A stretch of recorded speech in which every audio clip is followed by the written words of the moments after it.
ancla inmutable.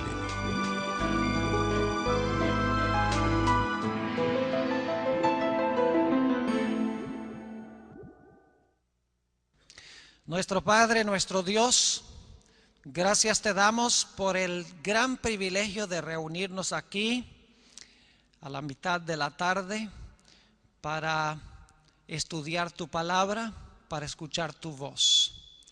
Te quiero pedir, Señor, que bendigas a cada persona reunida en este lugar.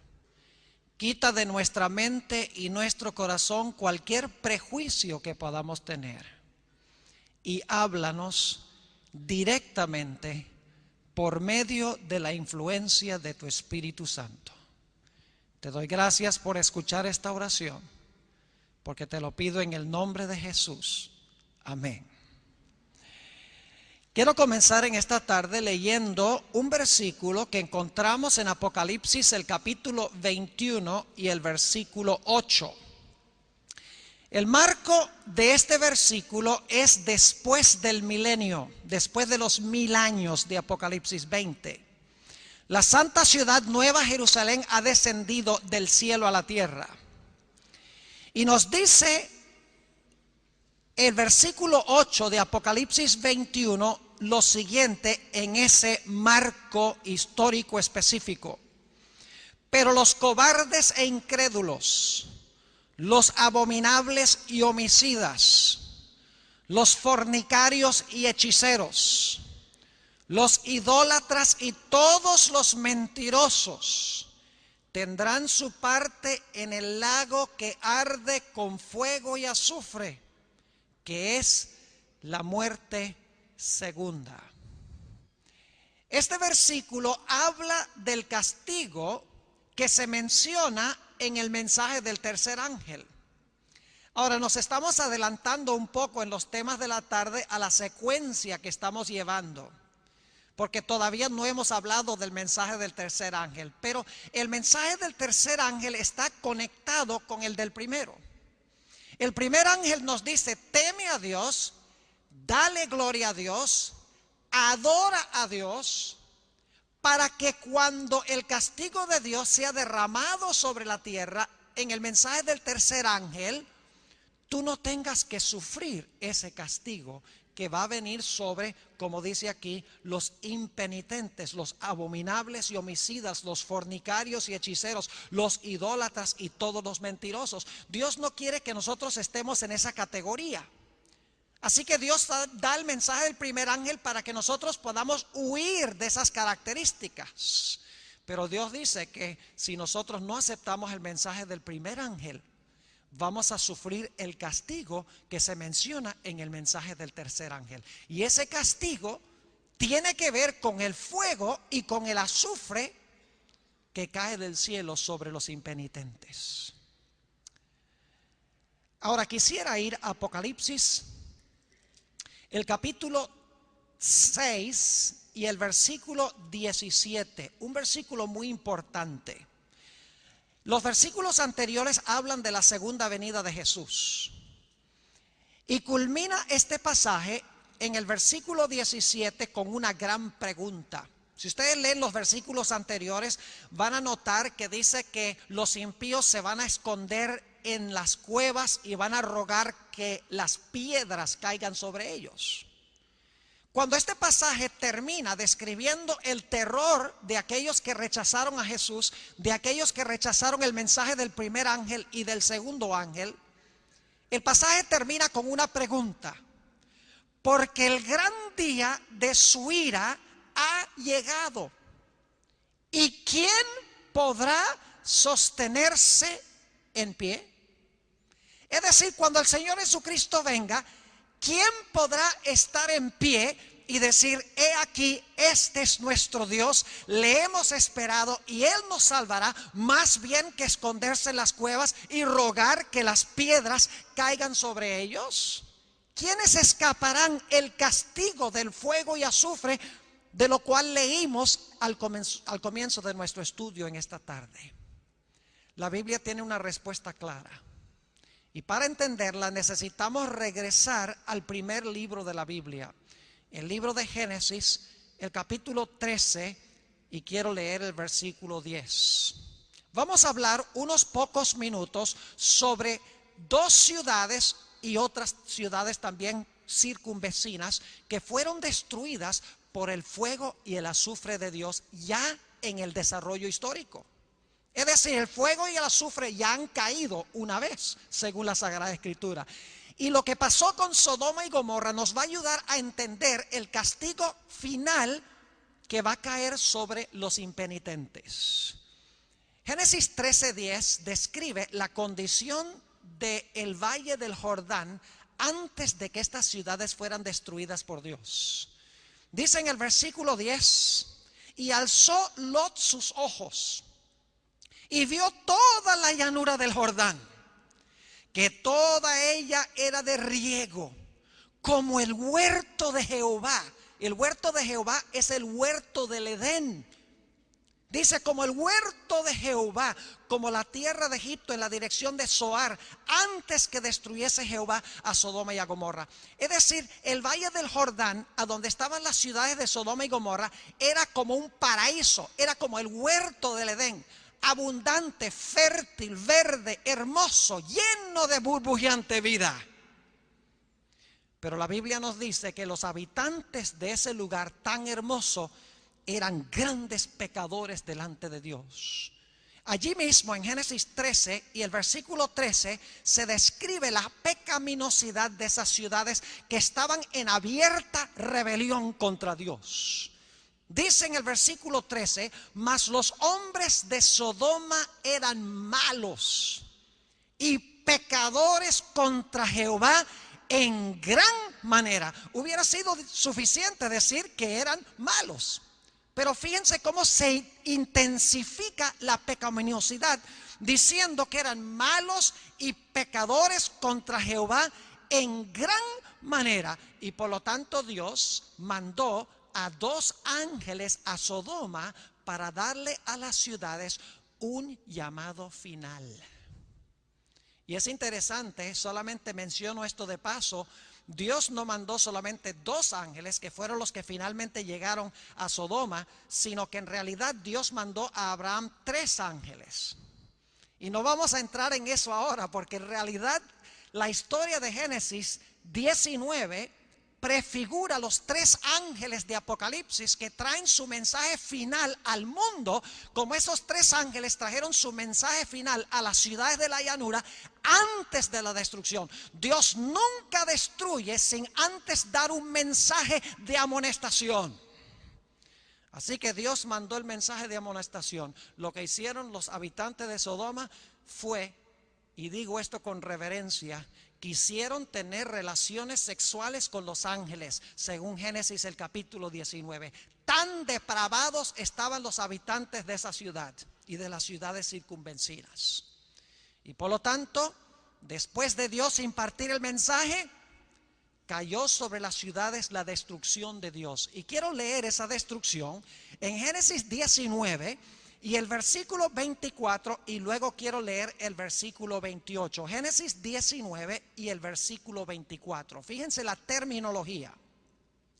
Entonces Jehová hizo llover sobre Sodoma y sobre Gomorra azufre y fuego. La misma expresión que leímos en Apocalipsis 21:8. Dice nuevamente azufre y fuego de parte de Jehová desde los cielos. Y el versículo 28 dice: luego Abraham mira hacia Sodoma y Gomorra después que están incendiadas, y dice en el versículo 28: y miró hacia Sodoma y Gomorra y hacia toda la tierra de aquella llanura miró, y he aquí que el humo subía de la tierra como el humo de un horno. ¡Qué destrucción tan impresionante! Fuego y azufre del cielo. Y dice que el humo subía como el humo de un horno. Yo he tenido el privilegio de visitar la región del Mar Muerto 2 veces. Una vez cuando estuve en Israel y la otra vez cuando estuve en Jordania. Cuando uno ve esa llanura, no se parece nada a la descripción que leímos en Génesis 13:10. En realidad es una región árida, con la excepción de la franjita por donde corre el río Jordán, que está verde. Todo lo demás está seco. La región alrededor del Mar Muerto le cabe muy bien el nombre, está muerto. No hay aves, no hay peces, no hay microorganismos, no hay vegetación. Es más, el Mar Muerto está más por debajo del nivel del mar que cualquier otro local en el planeta Tierra. Está por lo menos a cerca de 500 metros por debajo del nivel del mar.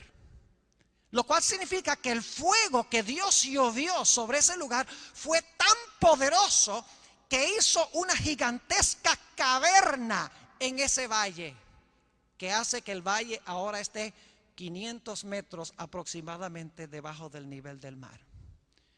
¿Cuán potente fue ese fuego y ese azufre? Fue tan potente que según la Sagrada Escritura, en Judas, que es el librito que se encuentra inmediatamente antes del libro de Apocalipsis, Judas 7 nos dice que las ciudades fueron destruidas con fuego eterno. Quiero leer el versículo.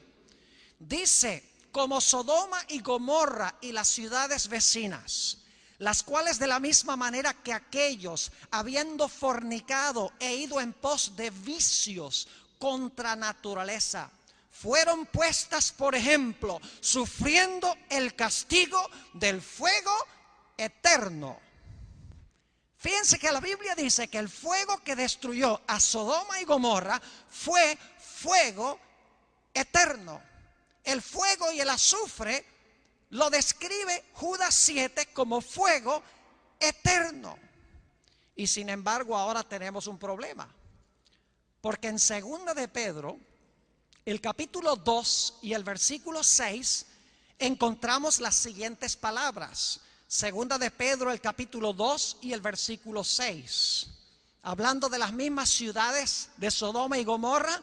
Y si condenó por destrucción a las ciudades de Sodoma y de Gomorra, reduciéndolas a ceniza y poniéndolas de ejemplo a los que habían de vivir impíamente.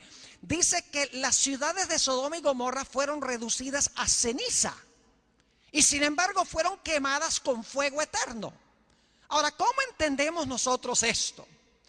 ¿Cuántos de ustedes alguna vez han tratado de quemar cenizas? ¿Cuántos han ido al supermercado para comprar cenizas como combustible? Dice: pastor, nadie puede quemar cenizas porque todo lo que hay para quemar ya se consumió. Y así es. ¿Cómo es que Sodoma y Gomorra fueron destruidas con fuego eterno, como leímos, y sin embargo fueron reducidas a cenizas? Es decir, se apagaron. Aparentemente el fuego se apagó. Ahora déjenme decirles que la interpretación tradicional de la iglesia adventista, y esta es una institución adventista, sé que muchos de ustedes no son, pero doy gloria a Dios de que la mayoría de los alumnos de esta institución aman a Dios, han encomendado sus vidas a Dios. No todos vemos todas las cosas por igual, crecemos en nuestro conocimiento. El propósito de la institución no es convertir a todas las personas que vienen acá, sino dar una formación religiosa que nos lleve a pensar y a reflexionar sobre nuestras presuposiciones y nuestras creencias, para que podamos refinarlas y para que podamos arreglar lo que sea necesario arreglar, porque ninguno de nosotros nacemos sabiendo todo ni crecemos sabiendo todo. En el transcurso del tiempo tenemos que ajustar lo que creemos. A mí me ha tocado muchas veces, aún en los últimos años, pensaba que entendía un concepto bíblico y me ha tocado ajustar mi comprensión de ese tópico, porque me he dado cuenta que mi conocimiento anterior era parcial, que no era completo. Todos los días crecemos en nuestro conocimiento. ¿Cómo entendemos que las ciudades fueron destruidas con fuego eterno y sin embargo fueron reducidas a ceniza? La interpretación tradicional de la iglesia adventista, que dicho sea de paso es una buena interpretación, pero creo yo que es incompleta, es que el fuego que destruyó a Sodoma y Gomorra fue eterno en el sentido de que produjo resultados eternos. Es decir, el fuego que destruyó a Sodoma y Gomorra destruyó para siempre a esas ciudades, porque las ciudades fueron destruidas y nunca más se van a edificar. Es decir, el fuego produjo resultados eternos. Fue fuego eterno en el sentido de que redujo a ruinas las ciudades para siempre. Ahora, esa explicación es buena, pero es incompleta. Porque el fuego que destruyó a Sodoma y Gomorra todavía se está quemando hoy. Y ustedes dicen, pastor, se acaba de contradecir. Porque dijo que las ciudades fueron reducidas a cenizas. Las ciudades se apagaron. ¿Cómo dice que el fuego que destruyó a Sodoma y Gomorra aún arde hoy? Aún está ese fuego encendido hoy. Vamos a ver lo que dice la Biblia en cuanto a esto. Es cierto que las ciudades que el fuego quemó se apagaron, pero el fuego no se apagó. El fuego sigue ardiendo. Vayan conmigo a Deuteronomio, el capítulo 4 y el versículo 24. Deuteronomio, el capítulo 4 y el versículo 24. Un texto muy importante para la comprensión de lo que estamos estudiando en esta tarde. Y vamos a leer el versículo 23 para captar el contexto. Dice Dios a Israel: guardaos, no os olvidéis del pacto de Jehová vuestro Dios, que Él estableció con vosotros, y no os hagáis escultura o imagen de ninguna cosa que Jehová tu Dios te ha prohibido. Es decir, no adores a otros dioses, no tengas imágenes. Y luego da la razón por la cual no se debe practicar idolatría. Dice, porque Jehová tu Dios es fuego consumidor. ¿Qué es Jehová?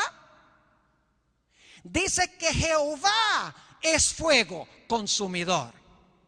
Noten también lo que dice el Nuevo Testamento, el libro de los Hebreos, el capítulo 12, Hebreos el capítulo 12. Y quiero leer el versículo 28 y 29, Hebreos 12, 28 y 29.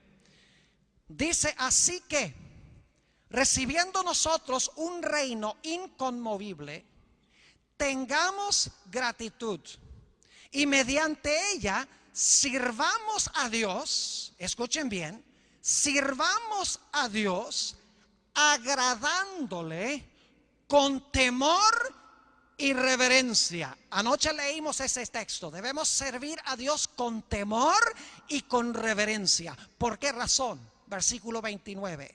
Porque nuestro Dios es fuego consumidor. Es decir, el fuego consumidor es Dios. Ahora yo quiero preguntar, ¿por cuánto tiempo ha existido Dios? Por 6,000 años, ¿verdad? Desde que destruyó Sodoma y Gomorra ha existido Dios. Claro que no. La Biblia dice que Dios es eterno. Es decir, por la eternidad Dios ha sido un fuego consumidor. No significa que literalmente Él son llamas de fuego. Lo que quiere decir es que la gloriosa presencia de Dios es como fuego consumidor, es como fuego abrasador contra el pecado. Y cuando Dios quita la nube que oculta su gloria, el resultado es destrucción con fuego, porque Dios es fuego consumidor. Es decir, el fuego todavía está ardiendo hoy porque el fuego es Dios. Vamos a Éxodo 24 para entender un poco mejor esto. Éxodo el capítulo 24 y el versículo 16 y 17. Éxodo 24 y el versículo 16 y 17 nos va a ampliar este punto. Dice allí lo siguiente, y escuchen bien: y la gloria de Jehová reposó sobre el monte Sinaí. ¿Qué fue lo que reposó sobre el monte Sinaí? La gloria de Jehová. Y la nube, ¿qué hizo?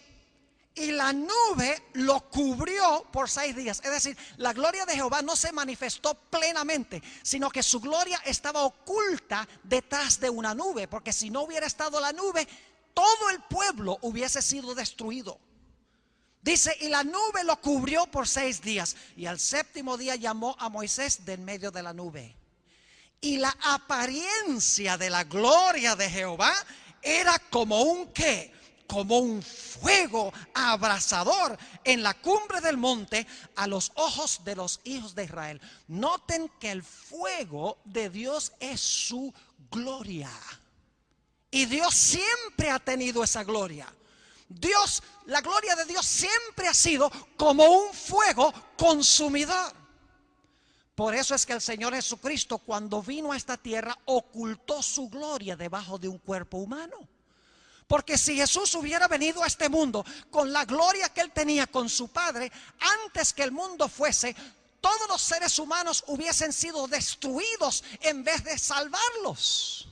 Y por lo tanto el Señor Jesucristo veló su gloria dentro de un tabernáculo o de un cuerpo humano, como Dios cubrió su gloria con una nube en el monte Sinaí. Pero cuando Dios retiraba la nube, inmediatamente manifestaba su gloria, la luz gloriosa que le pertenece, y venía la destrucción.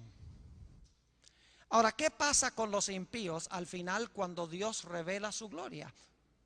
Cuando Dios se revela como fuego consumidor, como dice la Biblia. Vamos a leer en el libro de Malaquías el capítulo 4 y el versículo 1 y también el versículo 3. Malaquías el capítulo 4 y el versículo 1 y vamos a leer también el versículo 3. Aquí están hablando de la venida de Jesús. Y dice, porque he aquí viene el día ardiente como un horno. Y todos los soberbios y todos los que hacen maldad serán estopa.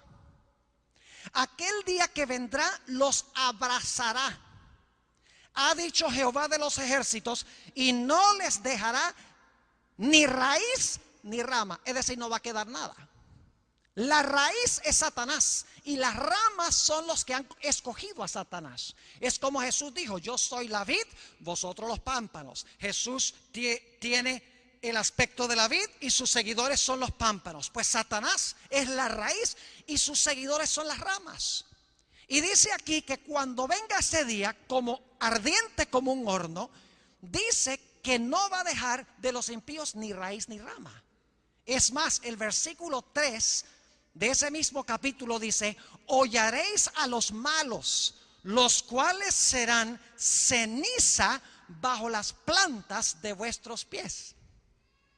Es decir, los impíos serán reducidos a cenizas por el fuego abrasador, al igual que los habitantes de Sodoma y de Gomorra fueron reducidos a cenizas también por el fuego y el azufre de la gloria de Dios, cuando Dios retiró la nube, por así decirlo, que lo cubría, y reveló su gloria a las ciudades de Sodoma y Gomorra, y fueron destruidas. La Biblia también nos habla en cuanto al destino de Satanás. Leímos aquí en Malaquías 4 que la raíz y las ramas serían destruidas, serían reducidas a cenizas. Pero hay otro texto que habla más específicamente de Satanás. Es una profecía en cuanto al inicio del mal en el cielo, con un personaje que se llamaba Lucifer. En Ezequiel el capítulo 28 y el versículo 18 y 19 encontramos una descripción de la destrucción final de Satanás. Dice allí en el versículo 18, hablando de este ser, con la multitud de tus maldades y con la iniquidad de tus contrataciones profanaste tu santuario. Yo pues saqué fuego de en medio de ti, el cual te consumió, y te puse en ceniza sobre la tierra a los ojos de todos los que te miraran. Fíjense, reducido este personaje Lucifer, que pecó contra Dios, a ceniza. Sigue diciendo en el versículo 19, todos los que te conocieron de entre los pueblos se maravillarán sobre ti. Espanto serás y para siempre dejarás de ser. cenizas. Para siempre dejará de ser. El fuego abrasador a los impíos los reduce a la inexistencia, a la nada, según dicen estos textos. Vayamos a Isaías, el capítulo 33, y quiero leer los versículos 12 y 13. Isaías, el capítulo 33 y los versículos 12 y 13. Está hablando aquí de la destrucción de los impíos. Y fíjense lo que dice la Sagrada Escritura. Y los pueblos serán como cal quemada, como espinos cortados serán quemados con fuego. Oíd los que estáis lejos lo que he hecho, y vosotros los que estáis cerca conoced mi poder. Los pecadores se asombraron en Sión, espanto sobrecogió a los hipócritas. Dice aquí que los impíos serán como cal quemada, como espinas quemadas. Serán reducidos, en otras palabras, a cenizas. Ahora les voy a decir algo que va a ser probablemente sorpresivo para la mayoría de los que están aquí, incluyendo los adventistas. Escuchen bien. La mayoría de las iglesias cristianas hoy en día enseñan que los impíos van a terminar en el infierno y se van a quemar y a quemar y a quemar por los siglos sin fin en las llamas del infierno. Pero ¿saben lo que enseña la Biblia? La Biblia enseña que son los justos los que van a vivir en las llamas del fuego para siempre. ¿Qué? ¿Es esta nueva luz? ¿Será esta una herejía? Que los que van a vivir en medio de las llamas para siempre serán los justos y no los malos. Ya vimos que los malos son reducidos a cenizas. Ellos no pueden vivir en medio de las llamas. Noten lo que sigue diciendo en Isaías 33. Y el versículo 14, la segunda mitad del versículo dice: ¿quién de nosotros morará con el fuego consumidor? ¿Quién de nosotros habitará con las llamas eternas? Seguid la paz con todos y la santidad sin de violencias. El que sacude sus manos para no recibir cohecho, el que tapa sus oídos por no oír propuestas sanguinarias, el que cierra sus ojos para no ver cosa mala. ¿Quiénes son esos? ¿Los justos o los injustos? Los justos. ¿Quiénes son los que van a habitar, según este texto, con el fuego consumidor? ¿Quién de nosotros habitará con las llamas eternas? No son los impíos, sino los justos, porque las llamas reducirán a los impíos a cenizas, pero los justos tendrán un carácter a prueba de fuego y podrán habitar en la presencia gloriosa de Dios para siempre, a pesar de que Dios es fuego consumidor. Sigue diciendo en el versículo 17: tus ojos verán al Rey en su hermosura. Ese Rey es Jesús. Tus ojos verán al Rey en su hermosura. Verán la tierra que está lejos. La tierra que está lejos es el cielo. El Rey es Jesús. Dice que verán los hijos de Dios que habitarán con las llamas eternas en medio del fuego consumidor, en la presencia gloriosa de Dios. Dice que verán al Rey en su hermosura. Verán la tierra que está lejos. Los impíos no pueden habitar en la presencia de un Dios santo. La gloria de Dios los consumiría en un instante.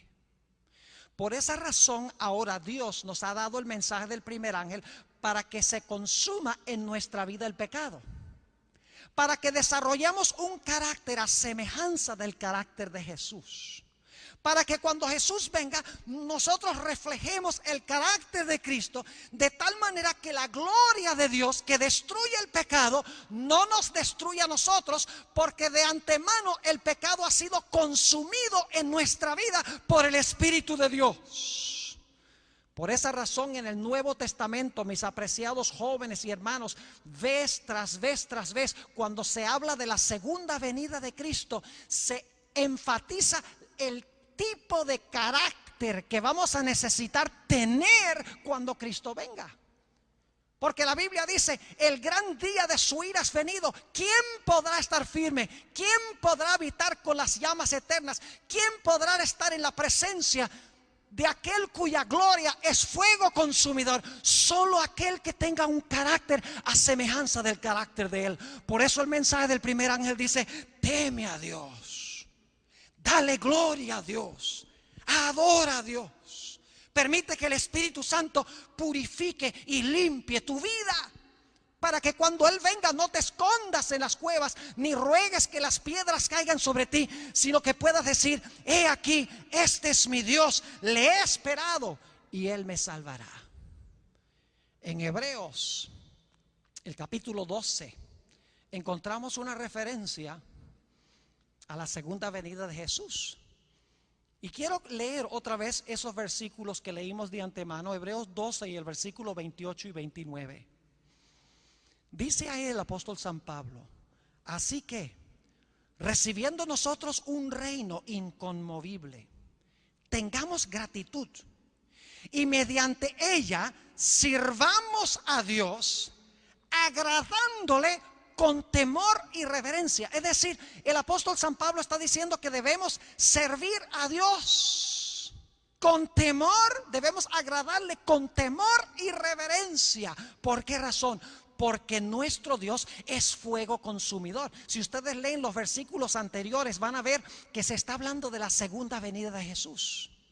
Vayan conmigo al versículo 14 de ese mismo capítulo. Fíjense lo que dice el apóstol San Pablo: seguid la paz con todos y la santidad, sin la cual nadie verá al Señor.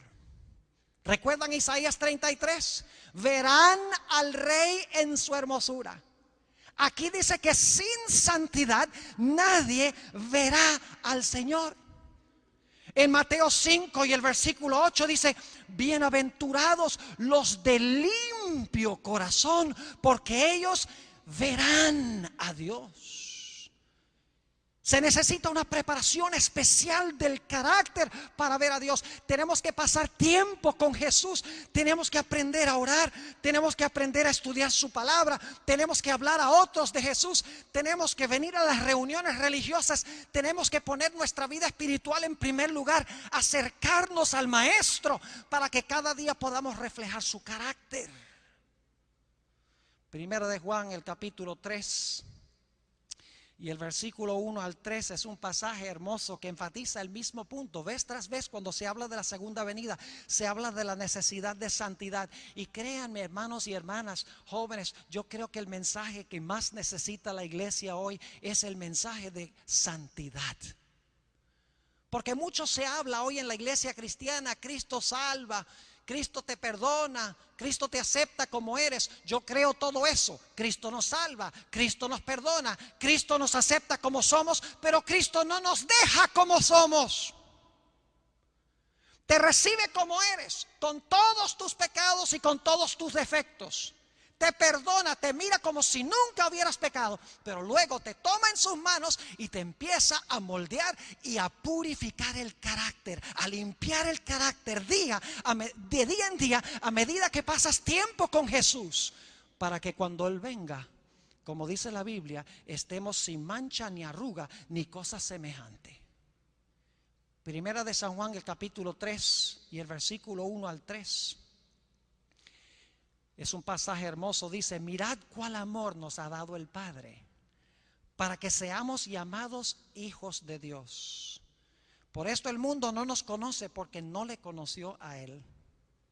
Amados, ahora somos hijos de Dios, y aún no se ha manifestado lo que hemos de ser. Pero sabemos que cuando Él se manifieste, escuchen bien, seremos semejantes a Él, porque le veremos, fíjense otra vez el énfasis en los ojos, porque le veremos tal como Él es. ¿Qué debemos hacer en preparación para verlo como Él es? ¿Qué necesitamos hacer para ser semejantes a Él cuando Él venga? Versículo 3. Y todo aquel que tiene esta esperanza en Él, es decir, la esperanza de la venida de Jesús, se purifica a sí mismo como Él también es puro. Tenemos una obra de purificación que debemos permitir que el Espíritu Santo haga en nuestra vida.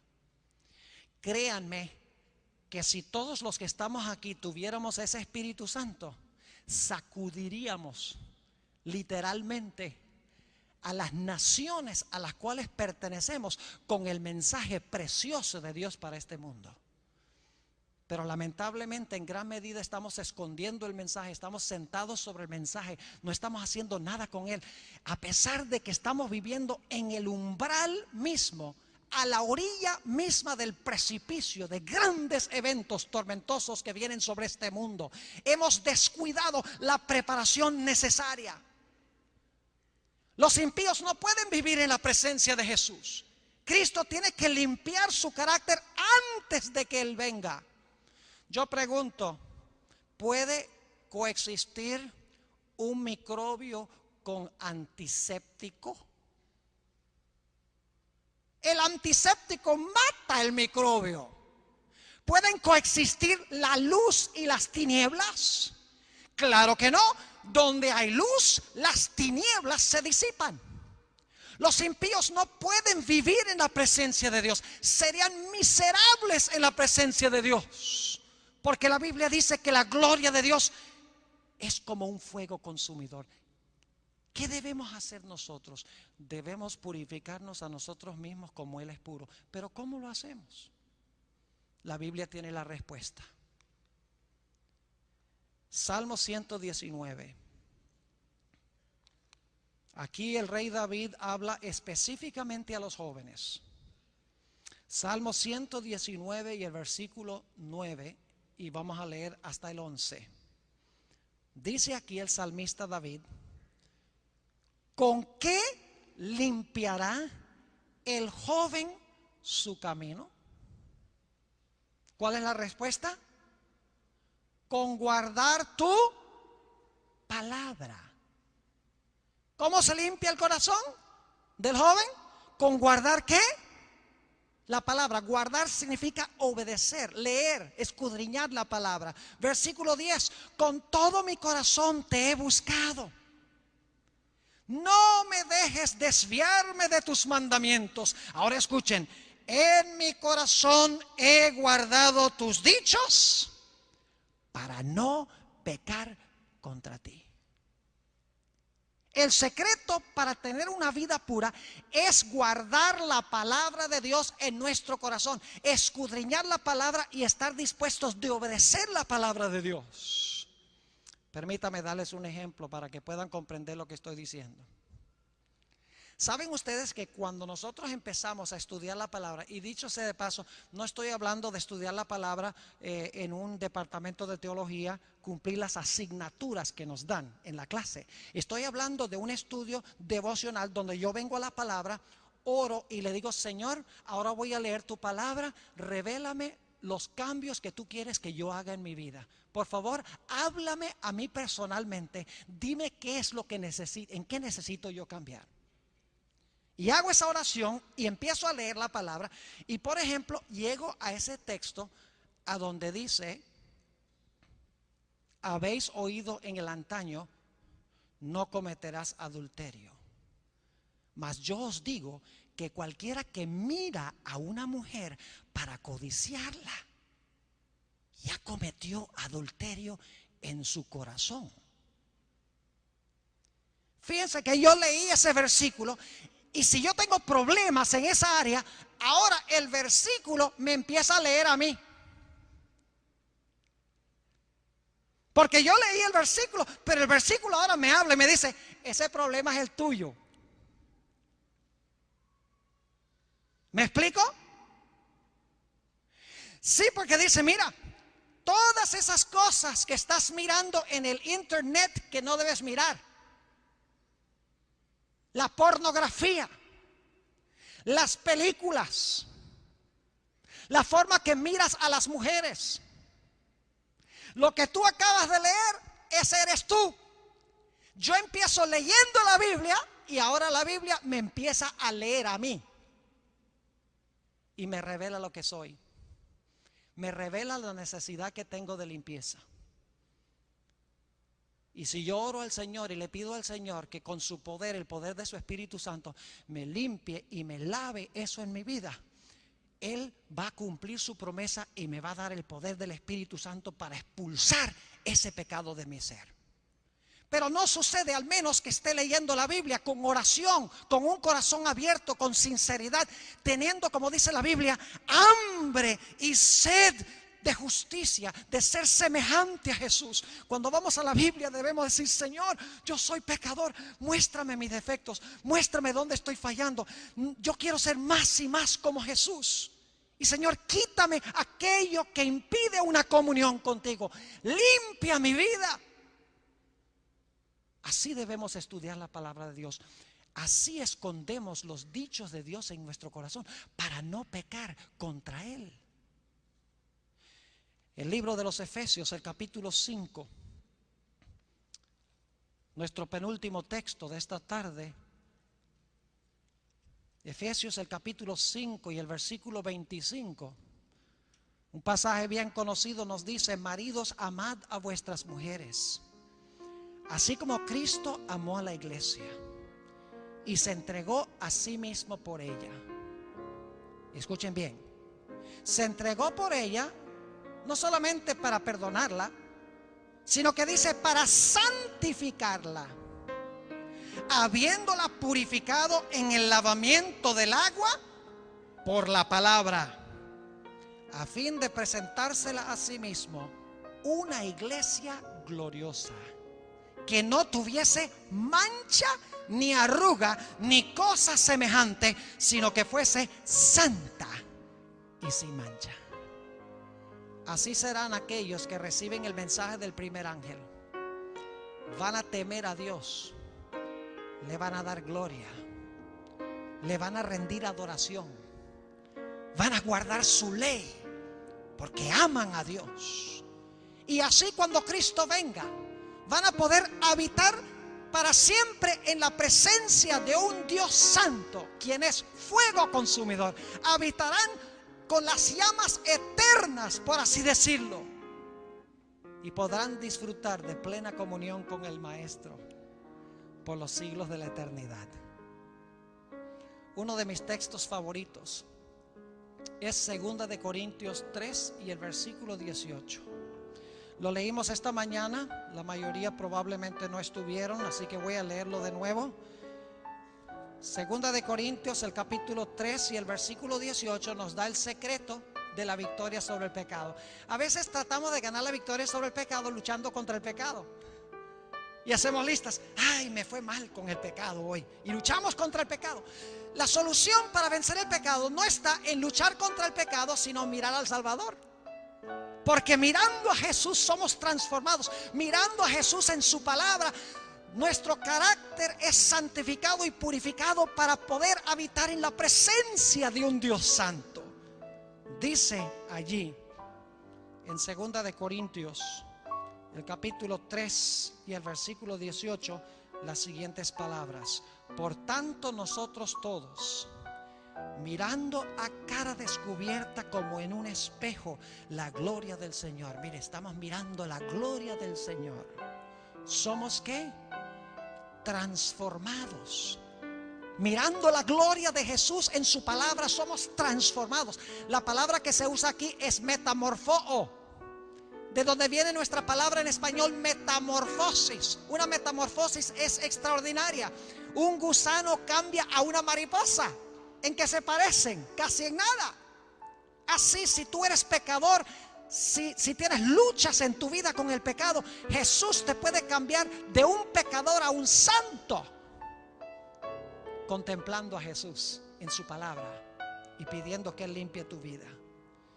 Dice, somos transformados de gloria en gloria, en la misma imagen, como por el Espíritu del Señor.